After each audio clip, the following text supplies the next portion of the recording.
اعوذ باللہ من الشیطان الرجیم بسم اللہ الرحمن الرحیم۔ کل کے درس میں اللہ رب العزت کے ہاتھوں کا تذکرہ ہوا تھا۔ بل یداہ مبسوطتان، کہ اللہ کے ہاتھ کشادہ ہیں، اور قرآن پاک میں بعض جگہوں پر اللہ تعالیٰ کے چہرے کا تذکرہ ہے، اللہ تعالیٰ کے قدم مبارک کا تذکرہ ہے، اللہ تعالیٰ کی پنڈلی کا بھی ذکر ہے۔ تو اللہ رب العزت کا وجود بھی ہے، اور ظاہر ہے کہ جن جن چیزوں کا ذکر ہوا ہے وہ سارا کچھ ہی ہے، لیکن کیسا ہے اس کی کیفیت اللہ ہی بہتر جانتے ہیں۔ جیسی اس کی شان ہے ویسے ہیں۔ لا مثل لہ ولا مثال لہ، کہ اس کی کوئی مثل بھی نہیں ہے، کوئی مثال بھی نہیں ہے کہ جس کے ذریعے سے انسان سمجھا سکے۔ دنیا میں جتنی بھی مخلوقات ہیں ان میں سے ہر چیز کی مثل ہے، مثال ہے۔ جس چیز کو انسان نہیں بھی جانتا، پہلے سے نہیں بھی دیکھا ہوا، تو مثال کے ذریعے، مثل کے ذریعے اس کو سمجھایا جا سکتا ہے۔ فرض کریں کسی آدمی نے گلاب کا پھول نہیں دیکھا ہوا، یا گلاب کی خوشبو نہیں سونگھی ہوئی، اتفاق ایسا ہوا کہ زندگی بھر وہ دیکھ ہی نہیں سکا، سونگ بھی نہیں سکا۔ اس آدمی کے سامنے جب بھی گلاب کا یا اس کی خوشبو کا ذکر ہوگا تو وہ پوچھے گا کہ وہ کیا ہوتا ہے۔ آدمی اس کو بتا سکتا ہے کہ آپ نے موتیے کا، چنبیلی کا یا فلاں چیز کا پھول دیکھا ہے؟ وہ کہے گا کہ ہاں جی وہ تو میں نے دیکھا ہے۔ تو اس کو بتایا جا سکتا ہے کہ جیسے چنبیلی کا یا موتیے کا پھول ہوتا ہے، اسی طرح گلاب کا بھی پھول ہوتا ہے، لیکن وہ اس سے بڑا ہوتا ہے۔ اس کا رنگ اگر سفید کے قریب ہے تو وہ سرخ ہوتا ہے۔ تو اس کے ذہن میں ایک خاکہ سا قائم ہو جائے گا۔ جب بھی وہ گلاب کا پھول دیکھے گا تو فوراً پہچان لے گا کہ یہ چیز مجھے سمجھائی گئی تھی اور یہ وہی ہے۔ تو اللہ تعالیٰ کی نہ کوئی مثل ہے، نہ کوئی مثال ہے، نہ ہی سمجھایا جا سکتا ہے۔ وہ خالق ہے، باقی سب کچھ مخلوق ہے۔ اس لیے اللہ تعالیٰ کے اعضاء کا، اللہ تعالیٰ کے وجود کا جہاں پر بھی تذکرہ آتا ہے تو ہماری ذمہ داری ہے کہ ہم ایمان لائیں، لیکن اس کی کوئی کیفیت، کوئی صورت، کوئی شباہت بیان نہیں کی جا سکتی۔ اس کے بارے میں ہم سب مسلمانوں کا عقیدہ یہی ہے کہ یہ سب کچھ ویسے ہے جیسے اللہ کی شان ہے۔ وہ اللہ کو پتہ ہے، ہمیں اس کے بارے میں کچھ بھی پتہ نہیں ہے۔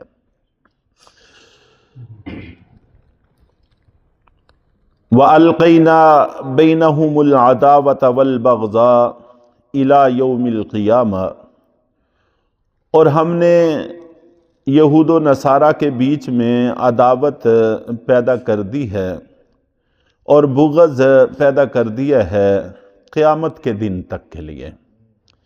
یہود و نصارہ مسلمانوں کے خلاف سازشیں کرتے رہتے تھے، تو اللہ تعالیٰ نے یہود و نصارہ ان میں آپس میں بھی عداوت اور بغض پیدا کر دیا ہے، اور نصارہ کے، عیسائیوں کے اندر بھی گروہ بندیاں بہت زیادہ ہیں، یہود کے اندر بھی گروہ بندیاں بہت زیادہ ہیں۔ چنانچہ یہ انہی کی الجھنوں میں پڑے رہے، مسلمانوں کے خلاف ان کو متحد اور ایک صف میں ہونے کا موقع نہیں ملا۔ اور اس وقت جو یہ سارے ایک ہی پیج پر ہیں، سارے جمع ہیں، متحد ہیں، ہمیں نظر آتے ہیں، اس کی وجہ ہم مسلمانوں کی کمزوری ہے۔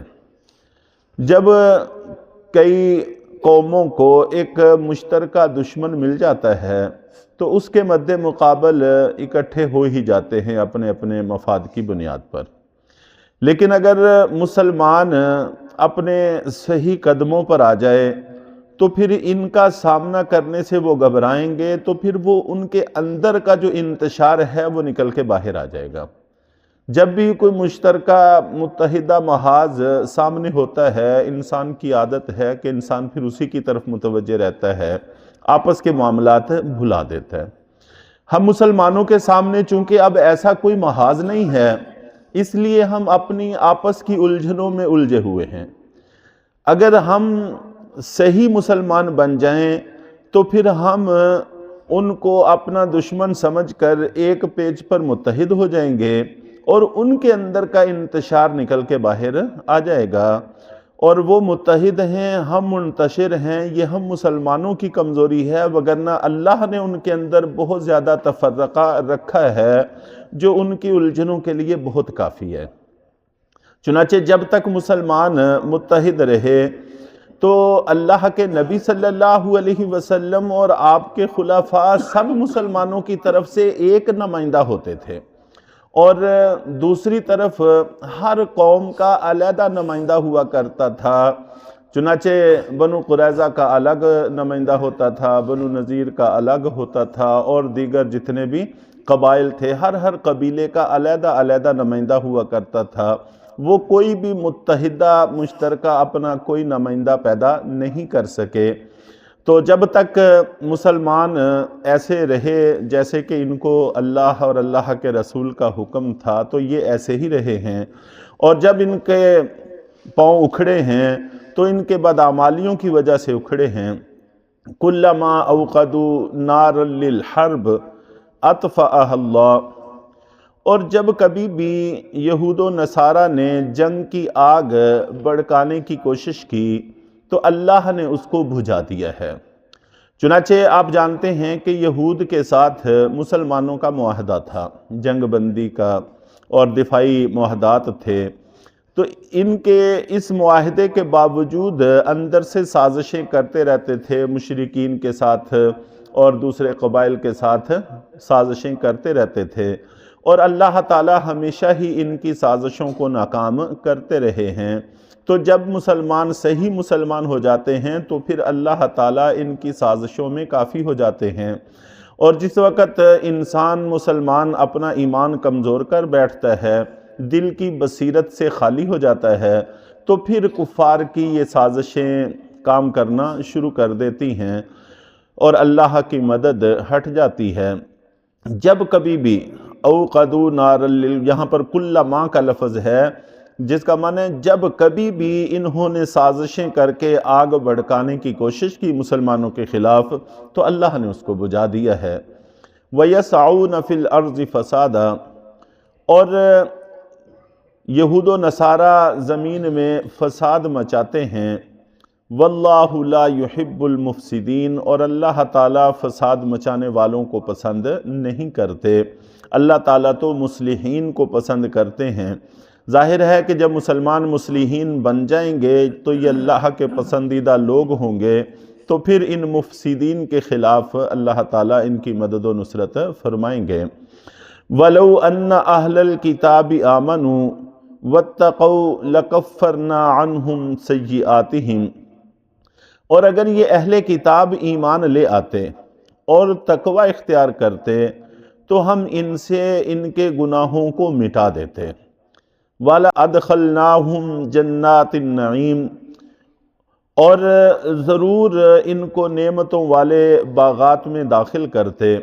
یہود و نصارہ اگر اپنی کتاب پر بھی ٹھیک ٹھیک عمل کرتے رہتے، اور بعد میں جب اللہ تعالیٰ کا کلام قرآن پاک آیا اس پر بھی صحیح عمل کرتے، تو اللہ تعالیٰ ان کو جنت عطا فرماتے اور ان کی سابقہ کوتاہیوں کو مٹا دیتے۔ لیکن انہوں میں سے اکثر نے ایسا نہیں کیا۔